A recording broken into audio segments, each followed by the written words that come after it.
அனைவருக்கும் வணக்கம். இப்போ நான் உங்க முன்னாடி வந்திருக்கிறது முருங்கைக்கீரை பொடி எப்படி செய்வது அப்படின்னு அதை பற்றி தான் பேச வந்திருக்கேன். முருங்கைக்கீரை எவ்வளோ சத்தானது நமக்கு அப்படிங்கிறது எல்லாருக்கும் தெரிஞ்ச விஷயம். முருங்கைக்கீரையை நல்லா எடுத்துங்க, இப்படி கிடைச்சதுன்னா காம்பை இது எல்லாமே உடைச்சிட்டு இதை என்ன பண்ணுங்கன்னா நல்லா பொடி பொடியாக உருவிக்கணும். நம்ம இந்த மாதிரி உருவி எடுத்துக்கணும். பொடியாக உருவி எடுத்து தண்ணியில் போட்டு நல்லா அலசிக்கணும். சரிங்களா? இது ஒரு பதம். நான் இதுக்கு என்னென்ன தேவை அப்படிங்கிறத நான் காமிக்கிறேன். முருங்கைக்கீரை கூட ஒரு கொத்து கருவேப்பிலையும் பார்த்தீங்கன்னாக்கா காஞ்சிச்சுன்னா தூக்கி போட்டுரும்.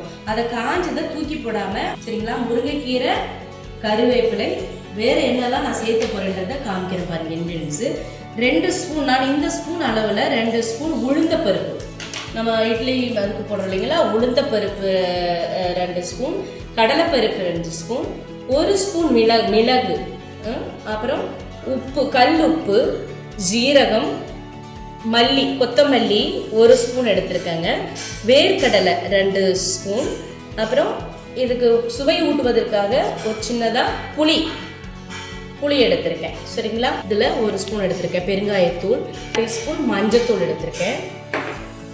கூட காரத்துக்கு ஒரு 8 மிளகாய், வரமிளகாய், காய்ந்த மிளகாய் 8 மிளகாய் எடுத்து வச்சுருக்கேன். இது எல்லாத்தையும் உலர வைத்து காட்டன் துணியில் காய தொடச்சிட்டு நைட்டில் ஃபேனில் காய வச்சுட்டேன்.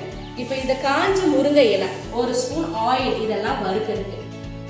இதை இப்போ என்ன பண்ண போகிறேன், நான் இந்த முருங்கை இலையை நான் சும்மா வதக்க போகிறேன். வதக்கினாக்கா சும்மா சூடு பண்ணால் நல்லா பொடியாகிறதுக்கு நல்லா இருக்கும், ட்ரையாக இருக்கும். அது கூடவே கருவேப்பிலையும் போட்டுட்டு வறுத்து எடுத்துருவேங்க. இந்த 2 வறுத்து எடுத்துட்டு தனியாக ஒரு பிளேட்டில் வச்சுட்டு, அதுக்கப்புறம் இதே கடாயில் 1 ஸ்பூன் எண்ணெய் விட்டு இந்த மிளகு, ஃபஸ்ட்டு உளுந்து, கடலைப்பருப்பு, வேர்க்கடலை, மிளகு, மல்லி, ஜீரகம் இது எல்லாத்தையும் போட்டு வறுத்துக்குங்க.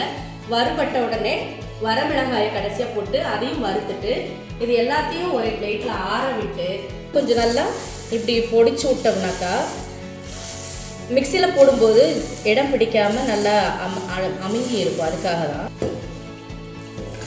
அரைச்சிட்டு வந்திருக்கிறேன். கொரன்னு அரைக்கணும். பாட்டிலில் போட்டிங்கன்னா இன்னும் நல்லது. 1 மாதம் அளவுக்கு கூட காமிக்கிறேங்க.